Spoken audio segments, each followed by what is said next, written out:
I'm going down Morse Road, and it's the S curves by Lynn's Fruit Farm. Okay.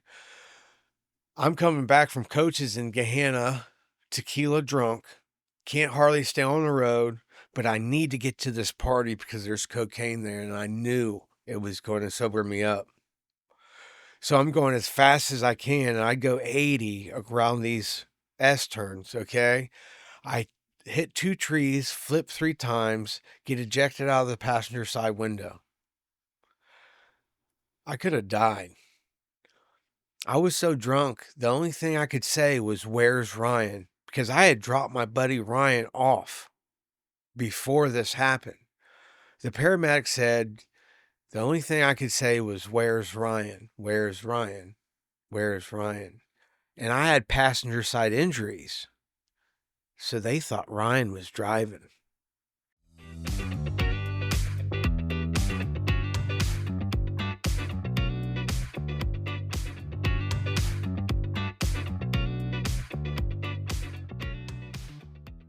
Yeah, we are diving in. Okay, so we are here with a fresh episode of Get a Grip podcast. We have Jeremy Garber with us, local from Columbus, Ohio, I believe. Yeah, Gahanna. Gahanna, okay. Yeah, G-Town. G-Town. Do you actually call it G-Town? Yeah, I do. Holy shit, I didn't know that. It's not a ghetto at all. No, not at all. Just to be clear. No. Thank you for coming. Appreciate it. No problem, man. It was kind of short notice, so nice of you to come out. But we always like to start with childhood, like that context, like to understand the way you grew up and what you were exposed to. The family dynamic. Yeah. So I grew up in the 80s and 90s to two alcoholic parents. Ooh. Mom and dad got a divorce. The divorce was final on Christmas. My mom gave my dad the divorce papers on Thanksgiving when I was 3 years old, and by Christmas Eve, It was over. it was final. And I remember the fight, and the pounding and screaming, and me being like terrified of that. Yeah. That's something. Just my dad took me. My sister took my mom, or vice versa. My mom took my sister. Okay. And like my dad didn't want to let me go, and he cried and wailed. And then my mom was like, "Listen, it's time for us to go." And we went to my grandma's house. Okay. And stayed there for a while. So like the family dynamic was my mom got remarried when I was probably 8 to another alcoholic. Of course. And are you like exposed to alcohol and things at this my mom would early have age? card parties, euchre parties. Okay. And I was and that's not that weird. Oh no, not at all. Yeah. But I was Bubba the beer getter. And grab me a beer, and I wasn't strong enough to open up the cans at that point in time. So my first drink was Miller Lite Backwash. Those empty cans were being drunk by me. You would kill them, finish them all night long. And what age was that? Oh, 6, 7. Damn. And I remember when I look back now that I liked the way I felt, and that Monday or Tuesday, I would be asking my mom, like, "Hey, are we having another card party this Friday?" And bugging about it, like, "Hey, Mom, like, listen, that was fun. That was so fun." You know what I mean? And she's like, "Jeremy, chill out." Like were you even playing? Oh yeah. Did you play cards with them? Yeah. Okay. You know what I mean? Just like a little bit, but like I would take over if somebody had to go grab something or go in the garage to smoke a little pot, some weed, right? You know what I mean? And I would fill in, or if somebody had to go to the bathroom or something, you know what I mean? But they thought it was funny, and I thought it was a great time. Probably was. Yeah. But But when I look back now, I literally I wish I had brought that picture. I have a picture when I was 11 months old where I was teething on a Miller Lite bottle, and it was the cutest picture. Dude, I need this photo. I know. I'm gonna have to grab I'm it. serious. Dude. You got to get this photo to us. Yeah, it's it was crazy. Like the violence and the yelling and screaming started again about a year after the honeymoon stage, after my stepfather and my mom got married. About a year after that. Isn't it crazy how like scared you get when your parents fought when you were young? Mm-hmm. Like the yelling, like I'd cover my ears. Yeah, I remember visibly like just being like terrified. Mm-hmm. Absolutely. Just that they were yelling at each other. Like, yeah. Stop. So, yeah, exactly. Like I'd feel a pit in my stomach. Yeah. Like the fear consumed me, and that fear followed me throughout my childhood. Really, So I was part of the DARE program. Yay! I remember giving my 5th grade paper and me winning the award, and I got to read my paper in front of Cabot Ray and Angela Pace. Oh, did you? Channel 10. Yeah. And I did it in front of all my peers. And what DARE did was make me more curious about what really was going on, about that man in the bushes that was going to hand me a right. 20 of crack. You know what I mean? That was going to give you drugs. Just going to give it to yeah. me, you know? You know, I remember marijuana had a distinct smell, and I smelled the smell all the time. And it would come out of my mom's bedroom. And I have a sister that's 4 years older than me. So when I was growing up, there was hoods, preps, and jocks. Okay. And my sister was a hood. Meaning what? Big hair, Aquanet. Like punk? Like punk almost punk. But it was like rock and roll T-shirts, cut off jeans. Right, I got you. Okay. Jean jackets or leather jackets. Okay. And that was, you know, 80, 89, 90 into 91, 90, 92. And it's like Breakfast Club shit. Almost, yeah. Chain wallets. Yeah. You know what I mean? Yeah. And she was hanging out with people that were 4 or 5 years older than her. Okay. So we're talking 20, 21-year-olds. And my sister would be forced to babysit me because my mom would work like 60, 70 hours at Sun TV. We're dating me. Damn. And she was the head office manager for 3 different stores. She was making really good money. But she had, and then my stepdad was a district manager for the Columbus Dispatch. Okay. So he would deliver papers and make sure people would get their papers, whatever. And so my mom was the breadwinner. And one day I was with my sister and her friends, and these guys come over to the house. They smoke a joint. I'm 10, almost 11 years old. And I tell them that I smell that smell all of the time. And they're like, well, why don't you get us some? And I'm like, okay, I try to find you some. I wanted to be their friend. What I was really doing was becoming their guinea pig at that point in time. I searched. Meaning that you were going to be the guy that gets the weed and gets the weed, and I'm going to save the day. These guys are going to become my new best friend. Use you. Yeah, exactly. Yeah. And I snooped through all my mom's stuff. I couldn't find anything. I snooped through my stepdad's stuff, and I found an over and abundance of marijuana. How much do you think it was? About a quarter pound in his underwear drawer. Fuck. And I didn't know what some was. And I brought them back a bud about this long.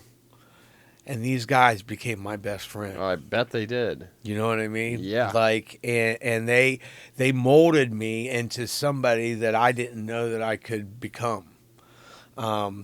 So I had friends, Well, that were my age, and now I got a paper route.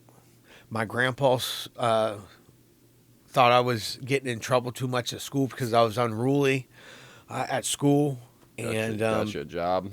yeah, got me a job at the dispatch, and then he signed me up for Boy Scouts. You know what the Boy Scouts helped me do? Hide my drinking. Because they were all the dysfunctional kids in Gahanna that went to the Boy Scouts. So now I have my sister's friends that are wanting me to steal weed from my stepdad every day. That I have my friends that are wanting to be... Are they paying you? Not at first. Not at first. I bet not. Yeah. And you're young. yeah, I was young and I was very, they were manipulative. You just want to be cool. Yeah, I just wanted to fit in. That's all I wanted to do. So my friends were wanting to be like me, and I, for the next 8 years, I would steal at least a quarter ounce to an ounce a day. And my stepfather thought it was my sister doing this the whole time. That would make sense. Yeah. And needless to say, there was some abuse in the home. Over that? Over that. That's rough. Yeah. That's rough. My sister was a growing woman, and my stepfather took advantage of that by, groping her and stuff like that. I don't want to tell her story, but sure. That's what happened. Yeah. So I had to really face. That's when my addiction really started. And you're what, 10, 11 years old? 11 years old, man. 11 years old. And everything come to a conclude or like a head. When there was a lot of dysfunction in my childhood. Like my grandma had 9 kids, and my uncle Rory was the youngest of the siblings of my mom's side. And when I was 14 years old, where are these 9 kids? They're spread out. So they're in Gahanna. A big Gahanna family. Okay. There's all of them were alcoholics. Like all my aunts and uncles are alcoholics. The apple doesn't fall far from the tree. Yep. And my uncle Rory was the youngest, and he decided to take his own life when he was 24. Damn. I was 14 years old. I'm already... You close with him? Oh yeah, really close.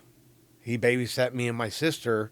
Oh, wow. You know what I mean? All of the time. He had an orange Barracuda, would take us to National Trails Raceway, had a CB at the time, God. and the first time I cussed was with him. You know what I mean? He's the first person I seen get a tattoo. I'm curious, any signs at all that you saw at that age? No, nothing. No, but stoic. after looking back and after the story that we got, he planned it. You know what I mean?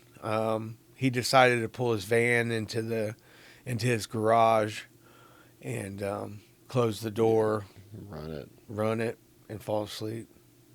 Wrote a note to every one of us, even me and my sister. Individual notes? Yeah.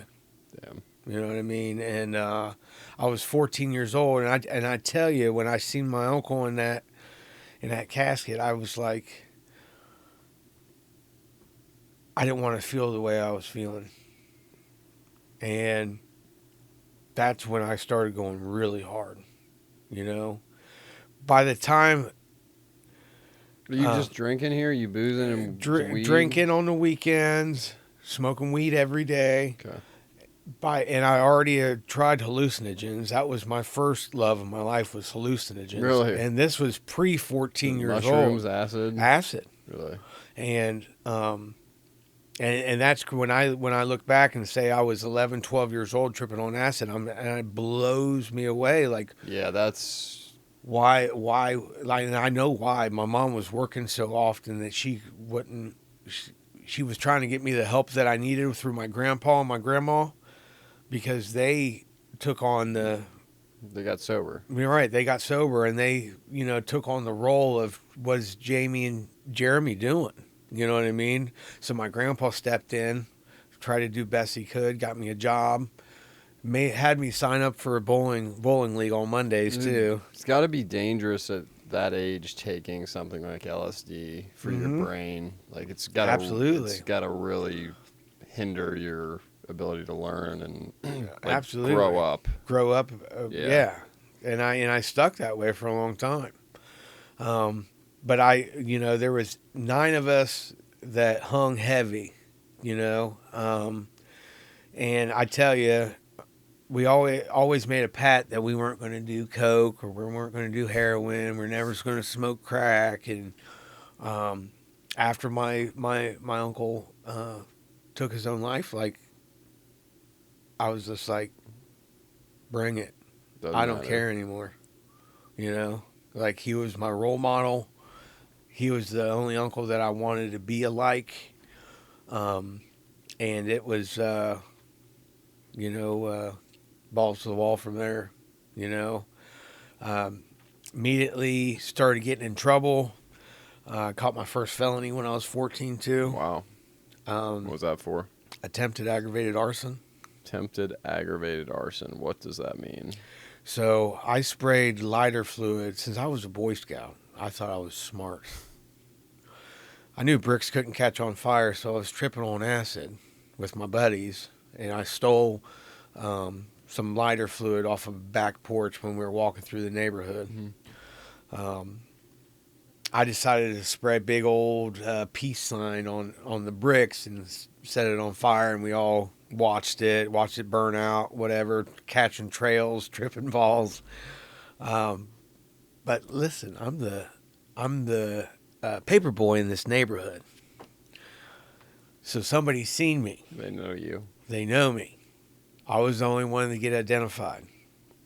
And they said if those bricks were to catch on fire, there was an elderly lady that was living in the building that wouldn't have been able to get out. So Gahanna Police Department was stroking me, really. So they came to my home on a Saturday, said that they were going to write everything up and I would be booked on Sunday. And they would hear something back. If I didn't hear something back, they were trying to gather all the information they needed to gather so they could indict me or whatever. Yeah. So Sunday they didn't come, and I thought I was scot-free. And my mom grounded me to the end of time. End of time, indefinitely. And she was like, Jeremy, I can't believe you're doing this. You're so much better than that. You need to get a new set of friends, this, that, and the other. My mom, she was very stern when she was there, A very loving mom, but she worked all the time, So Monday I go to school, I go to lunch, and here comes my vice principal, and it says that while I'm in lunch, my vice principal comes to get me, and then 2 Gahanna police officers were right behind him. Did you suspect that? I did at first, and I knew something was up when I seen my vice principal, but I didn't know that they were going to arrest me in front of all of my peers. It was at lunch. That's what they cuffed you in front of? Cuffed me in front of all of my peers. Wow. And were you in middle school still? Middle school, Gahanna Middle School South, man. And it was a brand new school, and I was the first one to get arrested in that school, and I thought my life was over. Yeah, I bet you did. They scared the crap out of me. I thought I was going to TICO. I thought I was going away for a long time. It's done. You know what I mean? Because we're talking big time felonies, attempted, aggravated. The aggravated part. Yeah, the aggravated part was holding me down. And Needless to say, like through all the court dates, my mom didn't hire a lawyer, even though she could have. I had a public defender because she really couldn't afford one. You know, I thought she could, but Yeah. she was like, "No, you're gonna face the music on this one." So, Not a bad strategy. no, honestly. not at all. It's You really know, not. it did scare me, Yeah. and I got 5. So everybody had to write a character witness thing about me, and it was talking about teachers, my Boy Scout Oh, troop really? Okay. So, troop guy, Okay. my manager at the dispatch. Not the people that were with you. Were Not, they? no. I didn't. You didn't bring them up. No, Yeah. I didn't drop dime, man. I could, you know what I mean? Yeah. Like, it just wasn't in me. Well, I you mean, know? it doesn't do anything for you. Right, it doesn't, because I'm the one who did it. Yeah. You know what I mean? I wasn't going to bring anybody down with Right. me.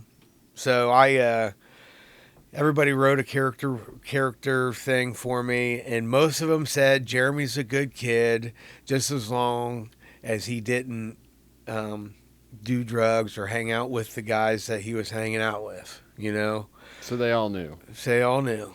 They all knew that I was on drugs. You know, and I thought for sure I was going to go to Mary Haven adolescent.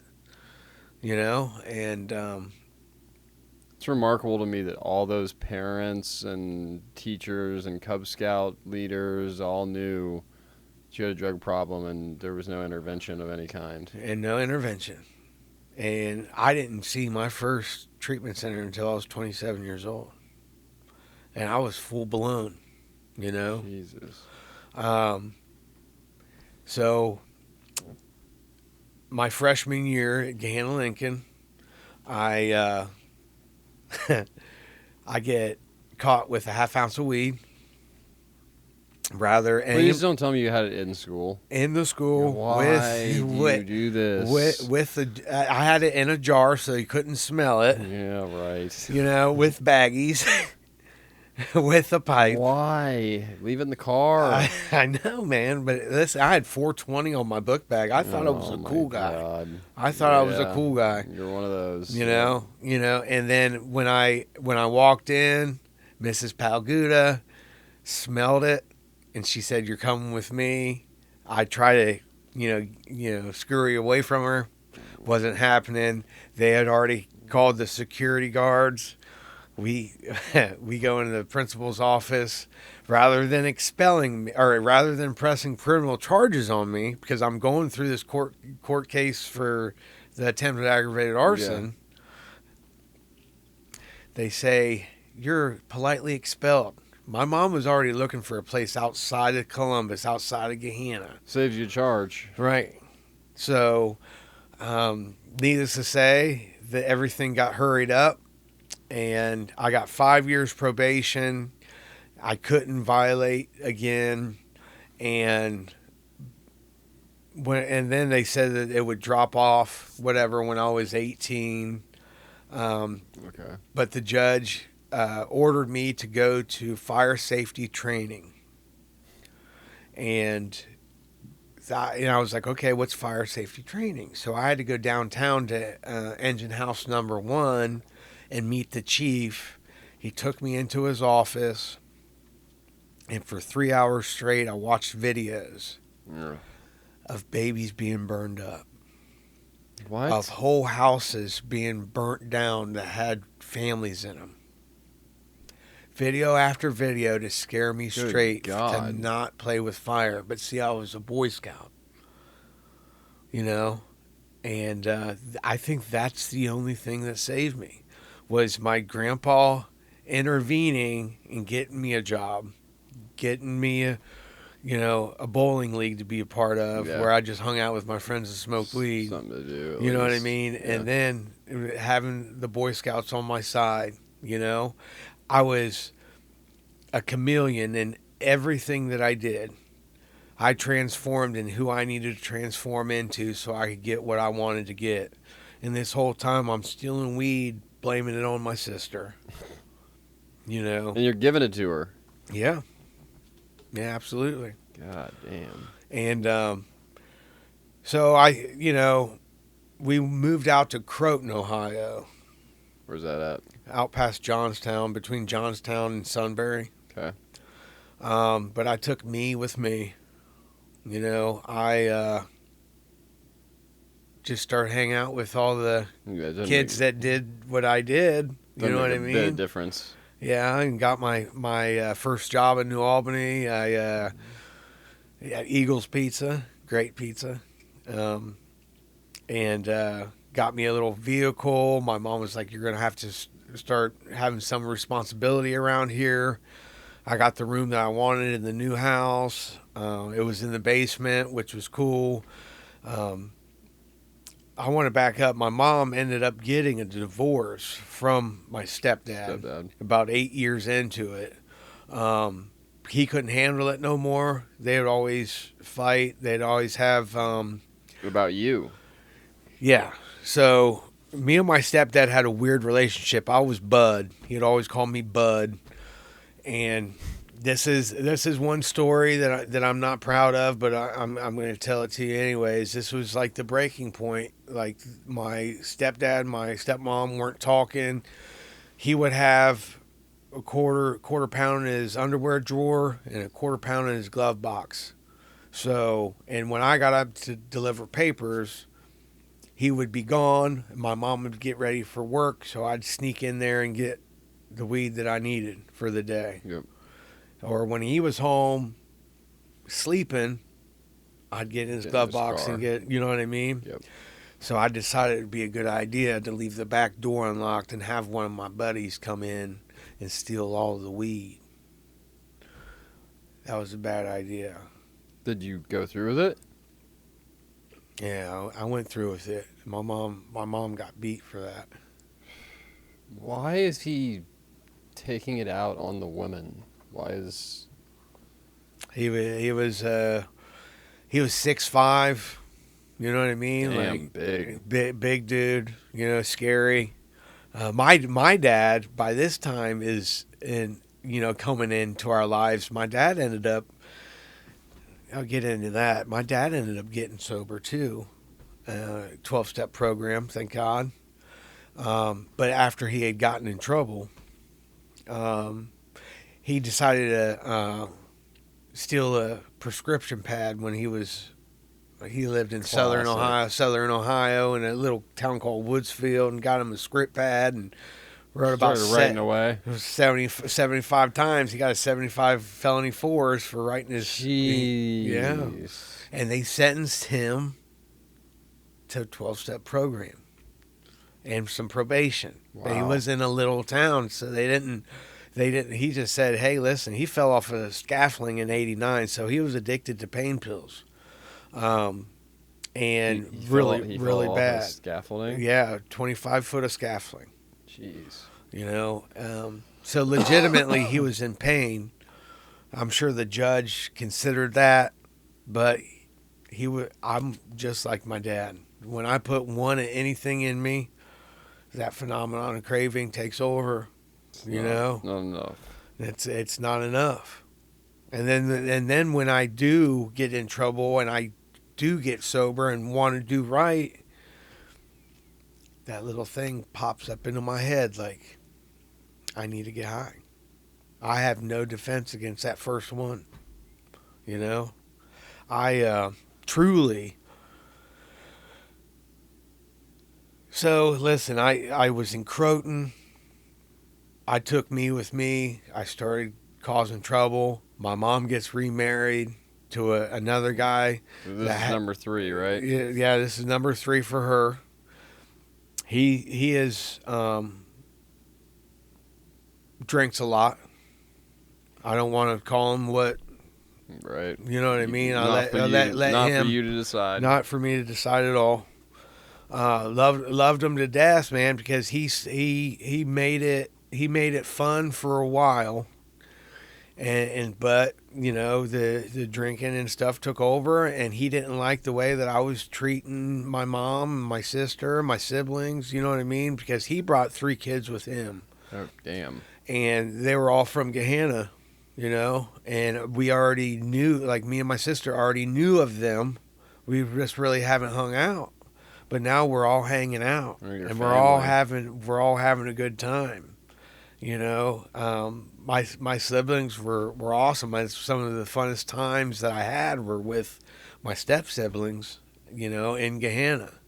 And it's yeah, it was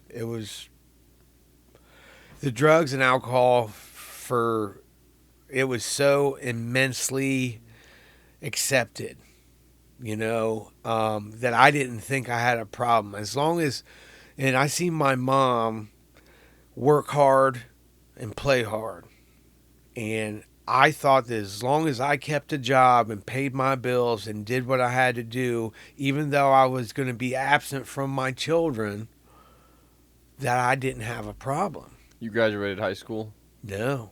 Oh, expelled. Never went back? No, I went back to Northridge or whatever, and then I moved out to Woodsfield for a year to be with my dad so he could scare me straight for about a year.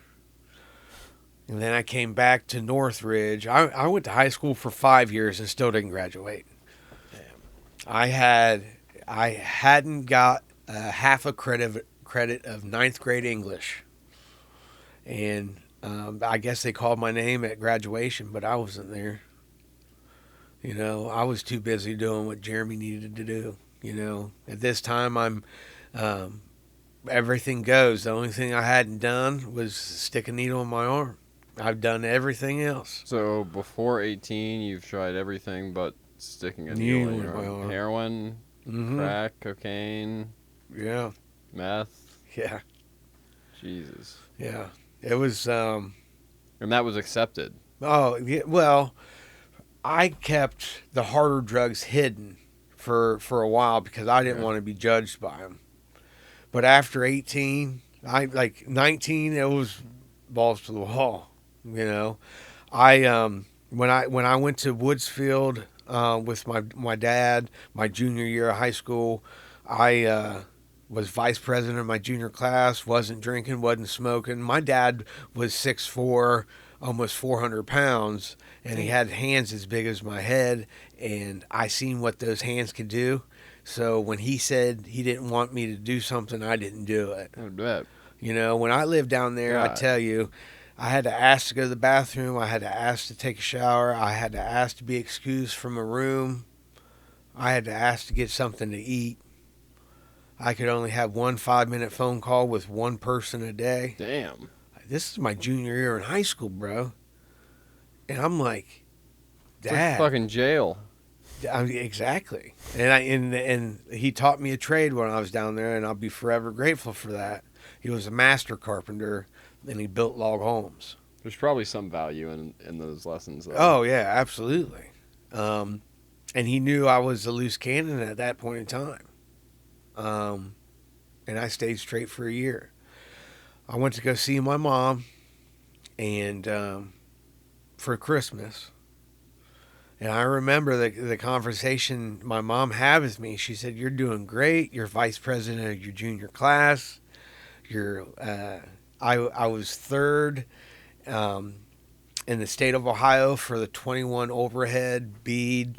I was a welder. You know what I mean? Okay. So I won an award down there, and I was doing really good. Got me a little truck. You make a lot of money welding. Oh, yeah. And that was a profession my dad picked out for me,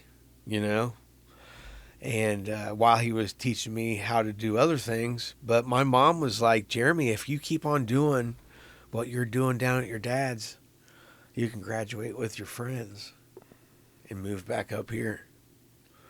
I love my mom to death, and I missed her. But what I really missed was the drugs and alcohol. So I manipulated my way back to my mom's house and broke my dad's heart. How did that conversation go with your dad? You're of age, you can do what you want to do, but I'm telling you, you're making the worst decision in your life right now. Was he right? He was right. He was right. Yep, our parents normally Dude, were. it was. I remember seeing my dad cry for that too. You know, crying mad though. Yeah. Like there was MFer coming out of his Oh, mouth and I'm sure. everything. I'm sure. Like, you ungrateful son of a, you know what I mean? Like, it was bad. Um, so I tell you this, guys. Now I lost my dad. I think it was December 19th, um, 2013, to this disease. You know, um, OD. no, he had been on pain pills for like 40 years. God damn. And his last prescription was 240 perk 30s a month. He was prescribed 8 a day. And talking about overprescribing. I mean, that's an incredible amount of pills. Exactly. And his liver and his kidneys started to shut down because he hadn't had his pills for a couple of days. He overshot the mark, didn't feel well, went to the hospital. When they started doing dialysis, he had a major heart attack on the table and died. Damn. Jesus. I used that springboard once to get sober Really? because I didn't want to end up like my dad. Yeah. So you didn't turn straight and go hard in the pain. You used it and said, I don't want to be because like that. the first death of my life, the big death, I went hard in the paint. This time I was like, hey, listen, I don't want to end up like my dad. You know. So, and that's a common theme. I don't take loss very well. Like, I can lose a car, lose my license, and lose this and that and the other, and be okay with it. It's the things that I really lose from this disease because I give those things up freely for this disease. It's what I really lose is like my uncle, losing a parent, or my dad. Yeah, it's terrible. And I got sober for 4 years and some change. And then my mom passed away in 2019. And hospice got involved. She drank herself to death. Hospice got involved. My mom wanted to come live with me because I was sober. And that was an awesome honor. Hospice said that if she was a fighter, that she was going to last 2 weeks, 2 months, 2 years. And my mom was a fighter. The first day that hospice got involved, the very next day, she was unresponsive and I couldn't talk to my mom anymore. That quick? That quick. They had to put a drain in her side to drain all the fluids that were... It was cirrhosis of the liver is the nastiest death that I've seen. And I seen it firsthand with my mom. And it broke my heart. And it was... that I had to throw her morphine pills and her antipsychotics out. And when I threw them in the toilet, I scooped a couple out because my brain said, change your mind. It's time to get high, Jeremy. And at that point in time, I stopped doing the things that worked. You know, I stopped going into detox to talking to guys. I stopped answering my phone for the guys that I was helping. Yep. I stopped going to meetings. All the classic shit. All the things that they said that I needed to do in the first place to stay sober. When my mom got sick, I stopped doing. You know, I enabled my mom to drink her last beer because that's all she wanted was one last beer. And I had to hide it from my wife at the time or she would have got mad. I gave my mom her last beer. Would you bring it into the hospital? No, she was at my house. Prior to, okay. Mm-hmm. When hospice got involved and she wanted to die at my house. Okay. I was like, Mom, you want a popsicle? Because she couldn't have a lot of fluids. She said, Jeremy, you know what I want. And I said, Mom, I can't. And she said, that's all I want, Jeremy. And I'm like, damn. This That's disease is cunning, baffling, and powerful. I mean, that's deep to be on your deathbed, and that's what I want. I want a beer. Mm-hmm. One last beer. So I carried that on my chest for a long time because I thought that I was the one to make her not coherent the next day, to make me not be able to communicate with my mom any longer. You know, it broke me down. You know, so I took a couple morphine pills, and then I started hiding my use from my family and my friends and my place of employment.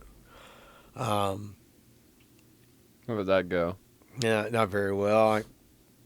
When I start, I can't stop, and I can't stop from starting. So there would be intervals where I wouldn't do anything for a week or two, and then I would be like, oh, well, let me do some kratom, or let me eat my gabapentin, or better yet, let me buy 300 Suboxones off the street so I can save all my friends that are coming into detox. What? Yeah, dude, it was unreal. Unreal. I tell you what, I bounced on my bottom for years. And the first bottom I have, I'll tell you about it. And this was back before my mom or dad passed away. I was smoking crack out of a 9/16 socket burning my lips. I was drinking a beer with a cigarette butt in it. I was in Woodcliff Apartments. Just went on a 5-day bender. Ugh. And I thought it was a high bottom. This was the lowest bottom I had ever been to. I had nowhere to go. I was in a trap with bed bugs, and I thought everything was cool. I had a shirt with a collar on it. I had fresh J's on my feet, and I thought I was the man. The J's get me. You know what I mean? Like, I thought I had it going on, you know? At that point in time, I knew I needed to change. This was all the way back in 2008. And then I went to the payphone. I'm a mama's boy. I called my mom and I said, Mommy, what do I do? She said, you need to call your grandma. My grandma doesn't talk to me. I'm in active addiction. Sure. So I decided to call my grandma, and she said, Jeremy, 12 steps saved my life. It could save your life too. She said, get your family back. She gave me a number to call. I didn't call it. I called 911. I said I was going to kill myself. 7 Whitehall cops pulled up. And were you really going to, or was it an attention? Oh no, thing? it was an attention thing, but I really didn't have anywhere to go, and I had no more money, and I knew I was going to have DTs really, really fast. So you had to get somewhere. I had to get somewhere, and I had to get somewhere fast. I knew I was wanted because I'm a traveler. I go to every surrounding counties and in Franklin County, and I do dirt everywhere. So 7 cops show up. I say my name's Jeremy Gardner rather than Garber. Mm-hmm. I don't know my social security number, and they were like, listen, if you're not going to kill yourself, we'll take you to NetCare Access. NetCare brought me in. They deemed me non-suicidal just as long as I had somewhere to go. So they take me to Friends of the Homeless in 2008. And then in 2008, they were remodeling the 3rd floors. What is Friends of the Homeless? It's a homeless shelter. Homeless shelter, okay. Yeah. They it's on Carpenter and Main, right there in the hood. And they were remodeling the 3rd floor, so they stuck 160 guys on the 2nd floor. Oh, God. And I was going through it, and I had no money. My mom wasn't going to answer the phone because I didn't call the number that Grandma gave me. What are homeless shelters like? Like, what do they offer you? Resources? Like, I have an advocate that they assign you to, but they go for, do you have insurance? Do you have food stamps?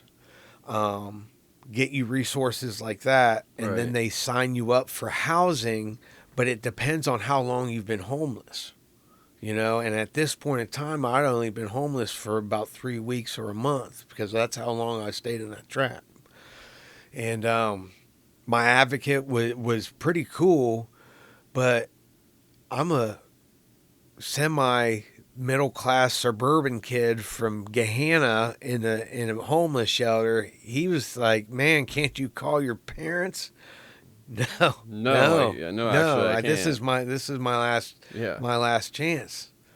So when I got there, I didn't have. They were taking shots of orange scented rubbing alcohol. Ugh. So what did I do to get me out of me? Took shots of orange scented rubbing alcohol. Absolutely. Oh my God. Talk about some burn, some rot gut.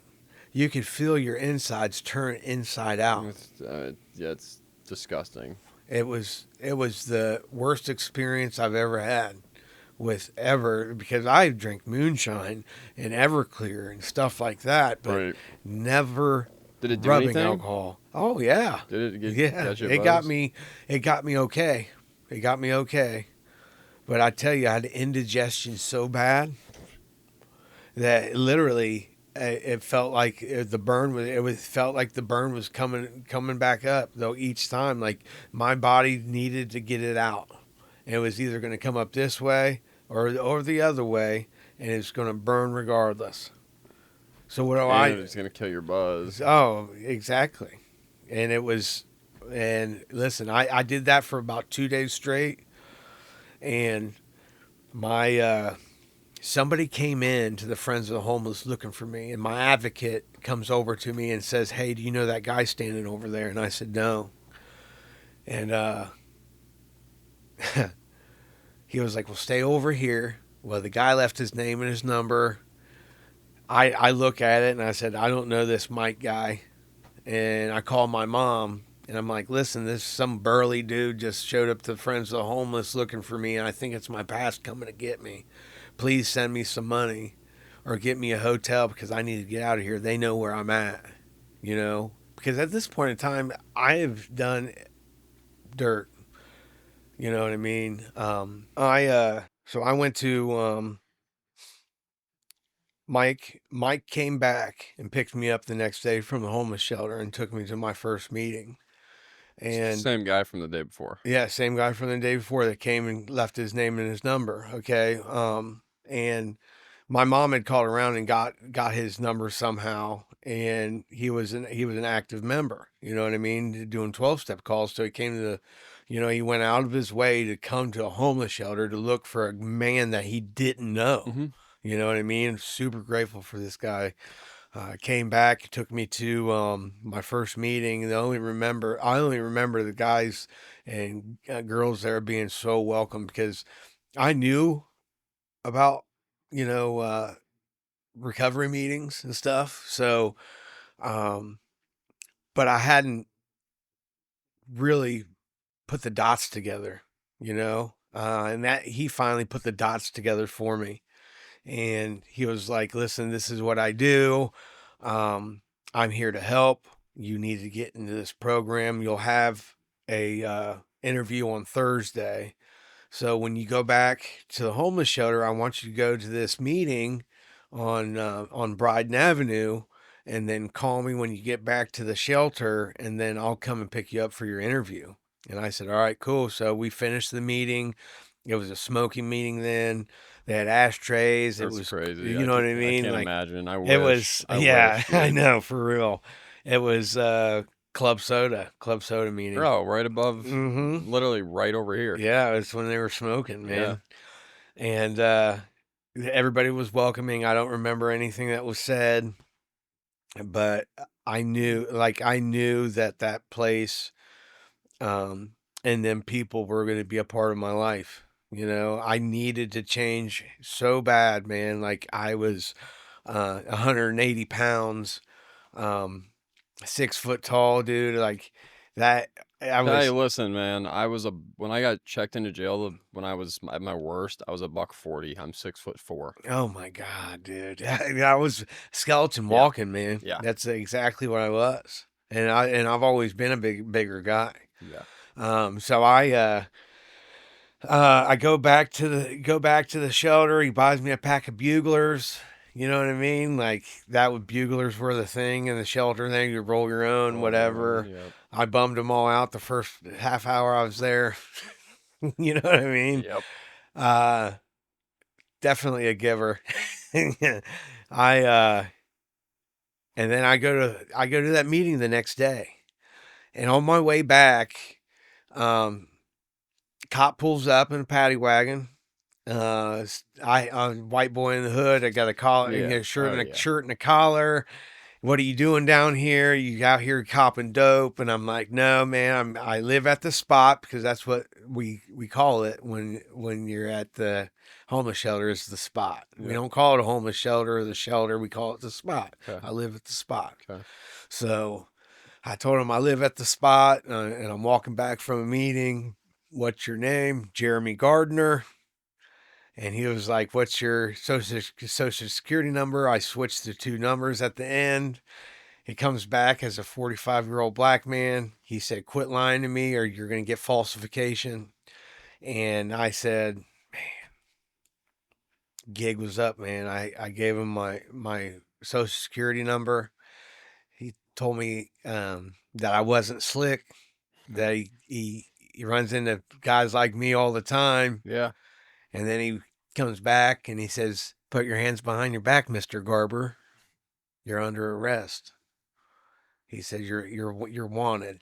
And I'm like, man, I was wanted in 4 different counties. Yeah. And in Franklin. So I do the county shuffle. Yep. You know, I do all the counties, and then my last county was Delaware County. Where'd Franklin fall in the mix? The first. It was the first. It was the first. What were your thoughts of the workhouse back in those days? It was horrible, and I never wanted to go back. It was the what year did you go? Oh time? Man, it was when I was, so I was 27, so, and I'm 44. Okay. So that was, and I was going for what was it? Because there were no cameras back then. No, I was there when they installed the cameras. No, in it was 2013, I think. The way that they conducted themselves, the COs in there were who was pounding harder on the door. Yeah, they didn't give because they were fucking kicking their ass. You know what I mean? Like that was crazy. Yeah. You know? And then they walk in 10 deep. Who's who, what's what. Oh, this guy's got a black eye. This one, you know what I mean? Yep. And then they would take them and then bring them straight back. I've heard stories of them like watching through the window until cheering them until on. The fight's over, and just like, and then they come in and like, okay, take the aggressors yep. out and then bring them right back. Yep. You know, so they can fight again. It's wild, dude. Yeah, they got Friday night fights in there now. Yeah. You know, like the two That's new been a guys. thing. Oh yeah, 2 new guys gotta fight. If not, you know, you're getting your ass kicked. Bad news. Yeah, bad news bears. God damn. I hate that place. Is it safe to say that that's the worst county jail you've been Oh, to? absolutely. Without question. Without questions, hands down. Not even close. Not even close, man. You know, and I've been into Athens County, Monroe County. Athens is probably totally chill. Oh, yeah, absolutely. And you don't have to worry about nothing. They got a big dormitory. You got smoking. Well, it was when I went back there, they had smoking rooms with a TV and everything was chill. You could buy a carton of GPCs off commissary. You know what I mean? Shit. Like cigarettes were a big thing. So it was cool. Workhouse, by far, hands down, the worst county jail I've ever been to. Yeah. You know, and I vowed never to go back to that place. This is my last recovery. That's the only last. I don't know if I have another recovery in me. You know what I mean? Like I cannot go back there. I'm facing 3 years in prison. You know what I mean? Like I don't want, no more trouble for Jeremy. I'm not going back to that workhouse and I'm not going to prison. You know what I mean? That's why I do what I do today, so I stay in line with my higher power, dude, for real. Um, trust God, clean house, help others, So when and you in that order. when you relapsed, correct? Yeah. How much time did you have when you relapsed? 4 years and 7 months. 4 years and 7 months. Mm-hmm. And most people would think that at that amount of time, you're not going back out. Right. You know what I mean? Yeah. It's good time. It's Right. good time. Yeah, absolutely. And that's, to the newcomers, anybody new that's watching, like, that's the danger of the disease. Oh, You can be absolutely. sober for 5 years and it can still get you. Yeah. Could pick you off. Yeah. If you're not guarded. If you're not, yes. You know what I mean? Exactly. Like, it tells me to relax and take it easy, but I still have to do the things I do every day, because when I wake up in the morning, I still have untreated alcoholism. You know what I mean? Like, I have to have that morning quiet time to get out of the way and say, "Hey, please help me. Please help me just for today, because I am sick," you know? And then it depends on what I do throughout the day. Like, I can't do scumbag shit and stay sober. No. You know what I mean? No. Like, I have to be a grown up, face my responsibilities head on, stop being so fearful, and face the fear itself. When I got sober, dude, I ripped up, like, my first 5 years was just like a straight line up, like, all Mhm. good, All good. and then I plateaued Right. and things got kind of boring Mhm. and I started doing scumbag shit. And, like, I remember being completely off kilter. My recovery was like, I could tell what was happening. Right. I was fucking around with girls. Oh, yeah, for And sure. Yeah. I could tell it was fucking my recovery up completely. Right. And it did. You know what I Mhm. mean? I was dry, and thank Christ I got through that. Right. Like, Absolutely. because I could have gone back out too. Yeah. Absolutely. What I was doing was, um, like I said, after my mom had passed away, my relapse happened before I picked up.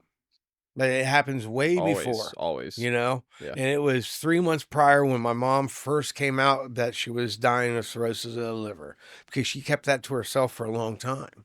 She didn't let the family know, "Listen, I'm dying." But she'd tell everybody that she would be gone by the time she was 60. She was 60 when it happened. You know what I mean? So she kept a secret from the family that she was dying of cirrhosis, and she kept drinking regardless, because that was her thing to do. Jeez. So when my mom had passed away, like 3 months prior to that, I thought I was going to be the glue to hold my family together, because that's what my mom was the glue that kept my family together. And I was just like, yeah, everything's always at my mom's house. Now everything's going to have to be at my house. So let me double down on work. Let me stop doing meetings as much. Let's stop Yeah, you got answering the shit to take care phones. of. Right. Yeah. Yeah. I become the most important person in my life. That self-obsession deal, like out of 8 billion people on this planet, I'm only obsessed with one person. Yeah. And that's me. Most people are. You know what I mean? That's the Like, thing. that selfish and self-centeredness piece, dude, it's like to the core I was. And I can only think of me.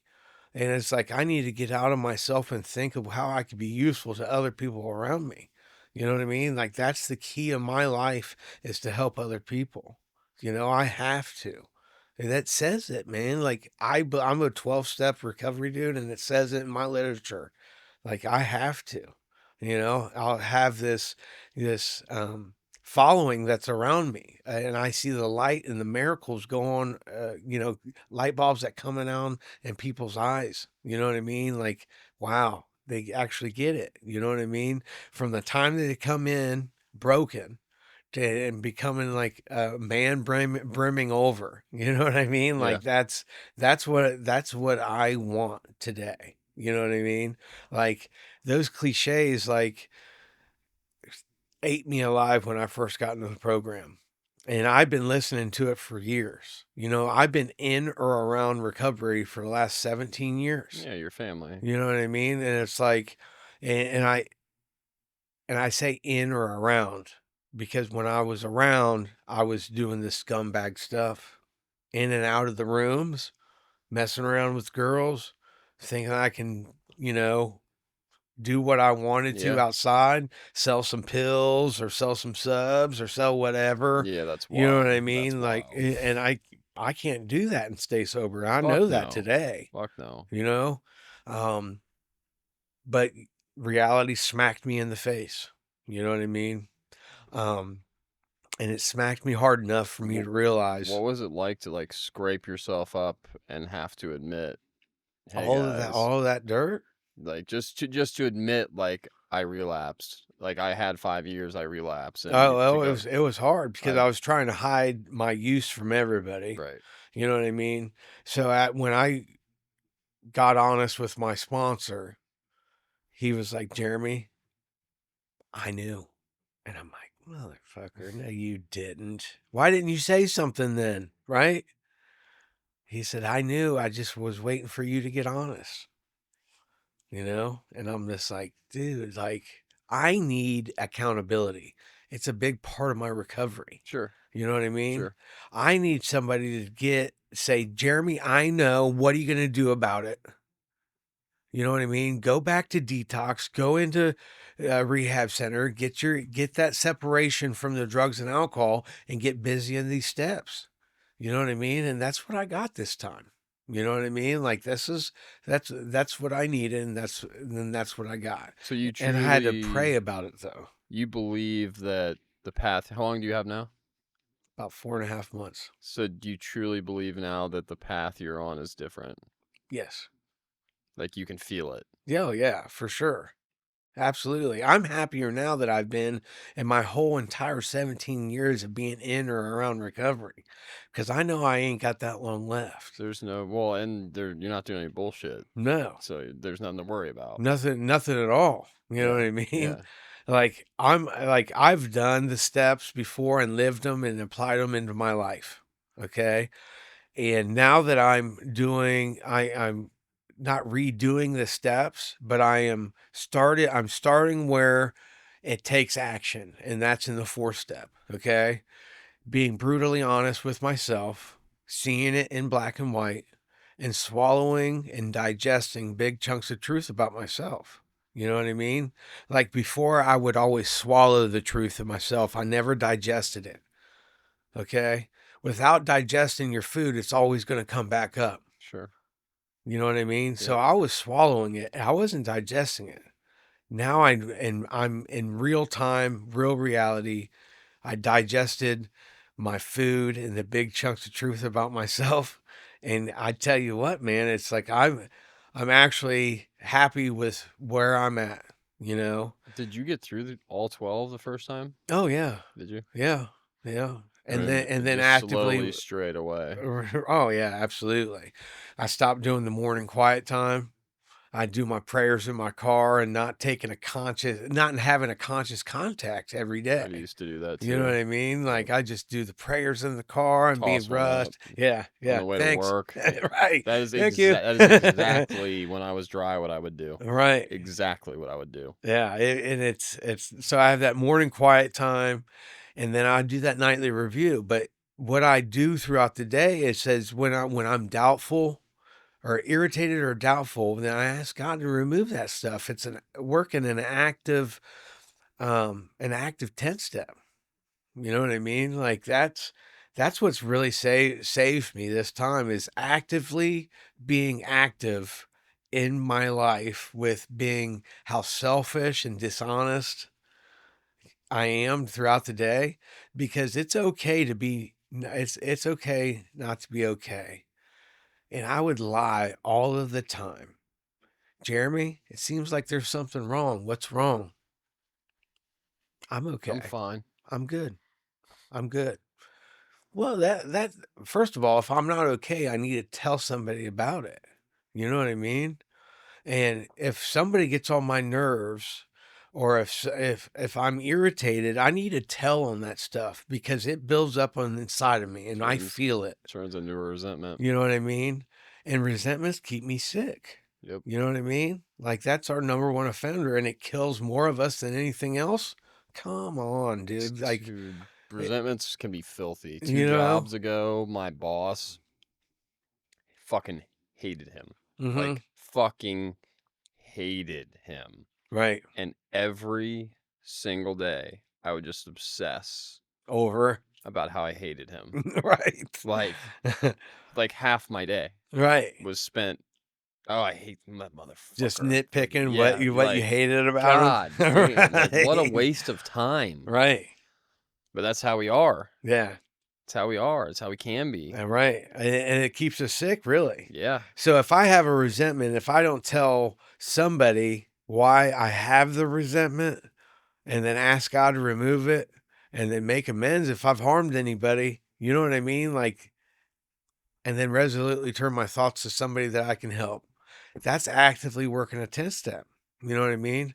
And if I apply that in my daily life, I'm not perfect by any means. And there's sometimes that I hold on to that dishonest piece because I'm a habitual liar for no reason, because Jeremy's not okay sometimes, you know? And the biggest lie that I tell myself is that it's okay, I'll get over it.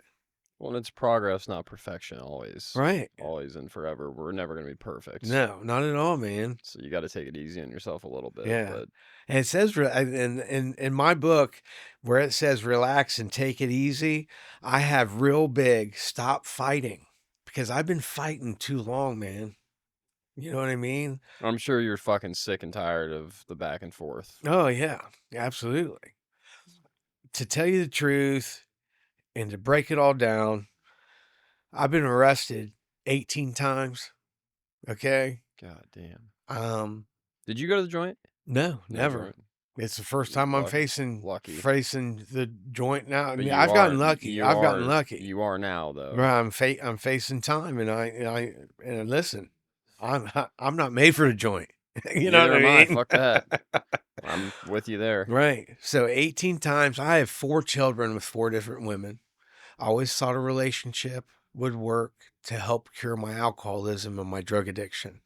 And when that didn't work, when Jeremy wasn't okay, then I thought a baby would help. Yeah. New car, new house, everything, you know? new watch. I new got- whatever. And I got 4 DUIs, one in my best friend's name, you know? Like, I have Wait, you got a DUI and got it off in someone got else's it off name? in somebody else's name Can you tell that story? real quick, and then I got to then peace wrap it up. out. You're good. So it would have been my 5th DUI, but I got 4 myself. That would have been felony, right? Yes. So I missed out. My last DUI was in 2007. They started cracking down 2008 with the 5 party. sends you to prison. Right. 5 sends you to prison. I'm going down Morse Road, and it's the S curves by Lynn's Fruit Farm. Okay. I'm coming back from Coach's in Gehenna, tequila drunk, can't hardly stay on the road, but I need to get to this party because there's cocaine there, and I knew it was going to sober me up. So I'm going as fast as I can, and I go 80 around these S turns, okay? I hit 2 trees, flip 3 times, get ejected out of the passenger side window. I could have died. I was so drunk, the only thing I could say was, "Where's Ryan?" Because I had dropped my buddy Ryan off before this happened.